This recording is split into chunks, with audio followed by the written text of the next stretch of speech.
Today we're going to be talking about credit scores, how you can improve yours, how I've recently improved mine, and giving you some information that I recently got from the loan officer helping me on my consolidation loan, things that the average person doesn't necessarily know, and it's going to be some really good information. So keep watching, stay with me as we go through it, and I promise you that you will walk away from watching this video with some knowledge you didn't have before, and well, hopefully anyways.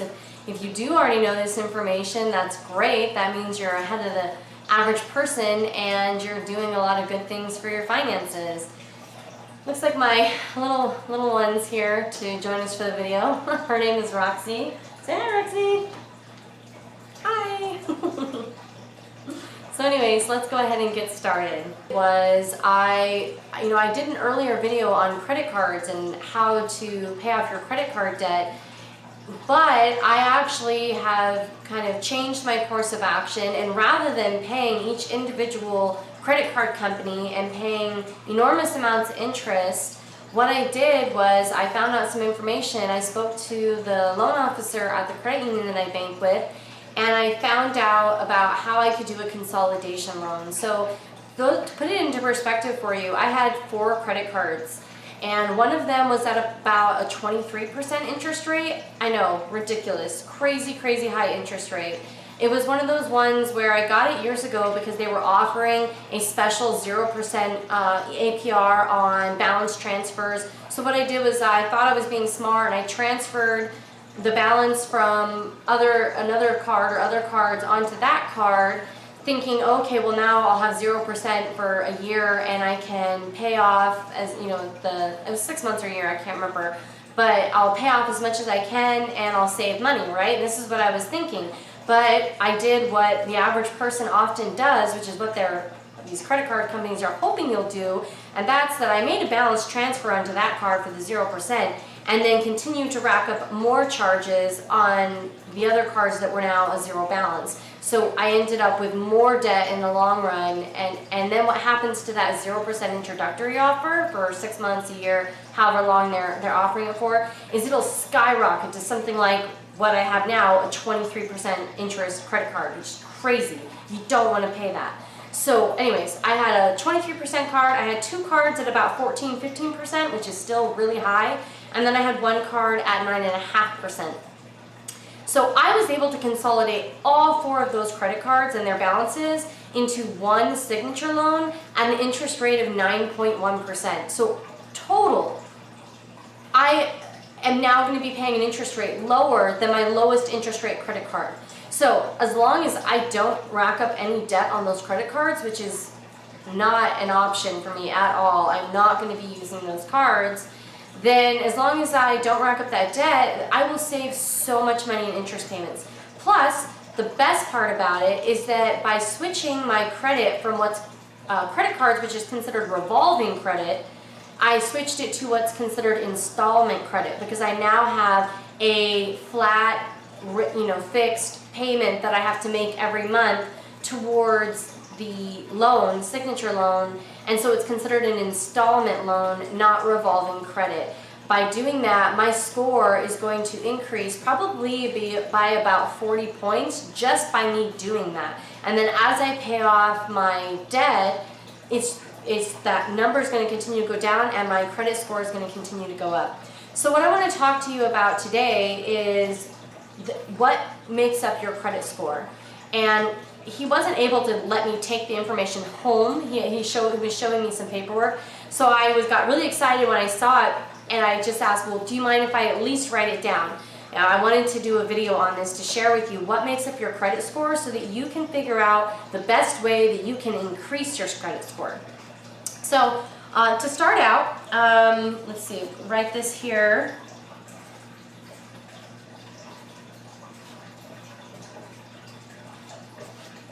All right, so the 35% of your credit score is your payment history. So this is, are you making your payments on time? Are you keeping your obligation to pay your debt? When you miss payments, even just a few, it significantly damages your credit score, because as I just said, 35% of your score is based on those payments. Are you making them on time? Are you making them? So whatever you got to do, if you have to eat top ramen for a week, which I wouldn't recommend top ramen because it's extremely unhealthy, very high in sodium, but just saying, if you were to have to eat top ramen for a week so that you can make your credit card payments, make your credit card payments. You do not want to damage your credit score. So I'm just going to write this here. So 35% is your payment history. Now, 30% is your capacity. And as they say in the lending world, you want to try to keep your capacity under 30%. That's kind of the magic number that they look at. So let me write this here. 30% is capacity. Then 15% of your score is your length of credit. So this is how long have you had that credit card? How long have you had your car loan? How long have you had your mortgage? All of these types of things. They want to see credit history. Are you a long time credit, have you had credit for a long time and have you been making your payments? So that is 15%. And that's one of those where it's kind of funny to me that, like, they say you have to have debt in order to have credit. That's just crazy to me. So that's why sometimes even if you pay off your credit card debt, if you've got a card that's a really old card, you've had it for 8 years, 10 years, don't let that card close out. You want to go ahead and keep it open and make sure you use it every 3 months or however often so that it doesn't go inactive and get canceled. You want to be able to keep that card because even if it's a really high interest rate or something, just don't put balances on it. But you want to keep it open because that's going to help your score. That's 15% of your score is your credit history, or length of credit, I'm sorry. And one other thing, another tip that you should know that I learned from the loan officer is you don't want to cancel. You want to let the creditor cancel you, because it actually hurts your credit score when you close out your lines of credit. So say you don't want to have a credit card anymore, don't close out the card. If you really don't want that card anymore, let it go inactive and wait for the credit card company to send you the letter saying that they are canceling the card because you've been inactive for too long. Let them close it out because that has no impact on your credit score. Okay, so 15% is length of credit. And see here, I'm just writing a list for you so that you can see what we're doing here. All right, next, 10% is your accumulation of debt in the last 12 to 18 months. So how many times have you had your credit pulled to, you've taken out a new credit card, or you've taken out a new signature loan, or you've taken out a car loan, or you've taken out a mortgage, or you've taken out the credit cards through retailers like Sears or Best Buy, or how many times have you opened up credit and started incurring debt in the last 12 to 18 months? And they're going to take a look at that because they want to see if you're a high risk for debt. So that is 10%.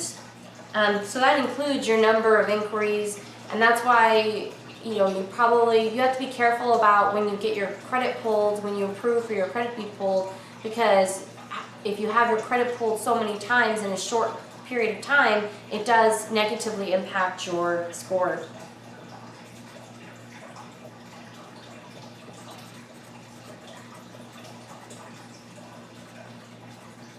Okay.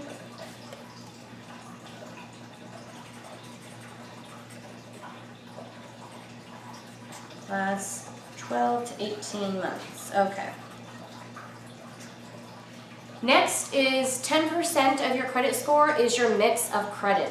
They want to see what kind of variety you have. And this feeds into, again, the fact that you almost have to have debt to be able to have credit. They want to see a mix. They want to see that you have revolving credit. They want to see that you have installment loans. They want to see that you've got just kind of a mixture, a mortgage, a car, whatever it may be, different things, and see that you can, B, you can carry debt, that you can make your payments, and you can have a variety. You wouldn't want to just have 10 credit cards and have them all maxed out. Your mix of credit would be terrible. So that is 10% is your mix of credit.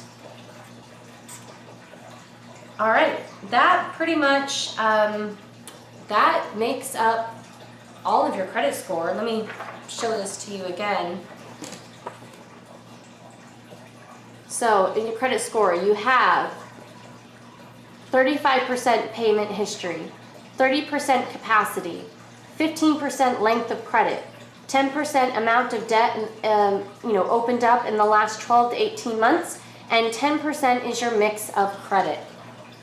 So if you need to write that down, go ahead, pause the video there and write all that down. But what you can do if you're trying to raise your credit score is look at those different factors and think about how you can improve it. It's time to, like me, reduce your credit card debt. You can take out a signature loan. There's a lot of different things you can do. Your capacity, that's a big one. So like for me, that the capacity, that's like 30%. It's like 30 points right there that I gained just by taking the credit card debt and putting it onto a signature loan. Because now my capacity for those credit cards, I'm not going to tell you what my available credit is, but that number, it's now 100% availability. So my capacity is very, very open, and that's good. Length of credit, like I said, even if you want to cancel some credit cards, don't get rid of that one that's the longest standing.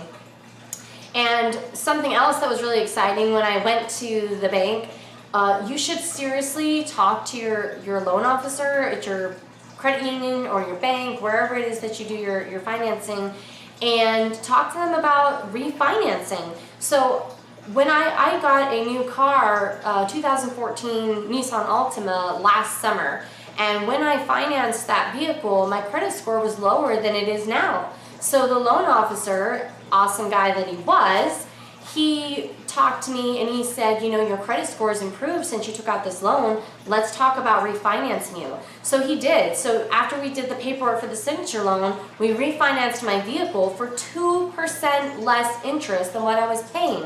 So over the life of that loan, I'm going to be paying so much less. I am just very excited. This is like really cool.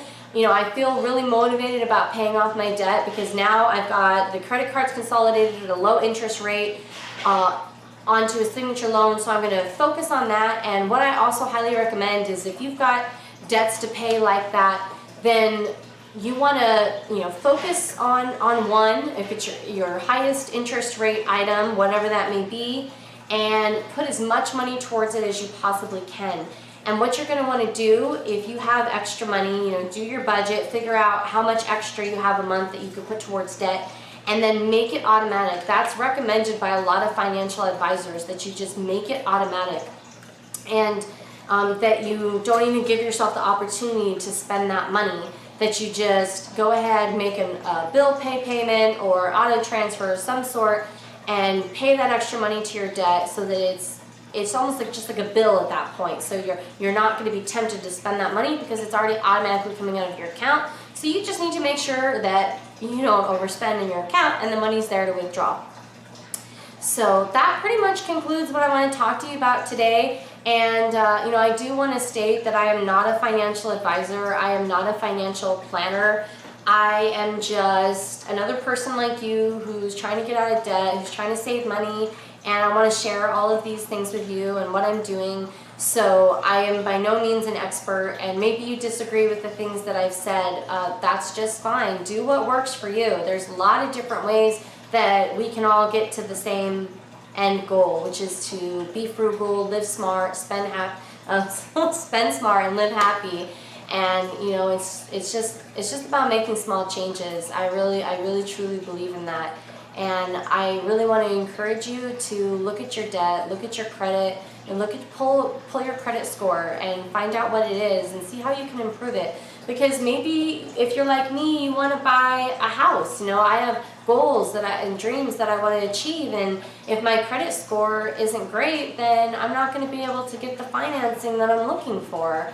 And all of these little things that I'm doing and you see in my other videos, like making homemade laundry detergent or making homemade bleach wipes, or all of the different things that I'm doing, I'm going to be saving, you know, $10 here, $15 there, $50 over here, there, and it's all going to add up, and that's extra money at the end of the month that I can put towards this debt. So I'm going to end up so much happier in the long run, and I can't wait for the day that I can say I'm completely 100% debt free, with the exception of maybe a mortgage loan, and I've got, you know, 3 to 6 months living expenses in a bank account for a rainy day, and I've got, you know, a retirement account that's got X amount of dollars in it. I've got a college fund for my daughter. You know, these are the goals that I have, and I really, really want to achieve them. And I know that if I just keep doing these things, I will be able to. And you can do the same too. So please, if you like what I have to say, if you're interested in finding ways to save money or to get out of debt, subscribe, share with your friends, and like this video. Leave any comments below. Thank you so much for watching today and listening to what I have to say. I really appreciate it, and I'll see you next time, guys. Thanks. Bye-bye.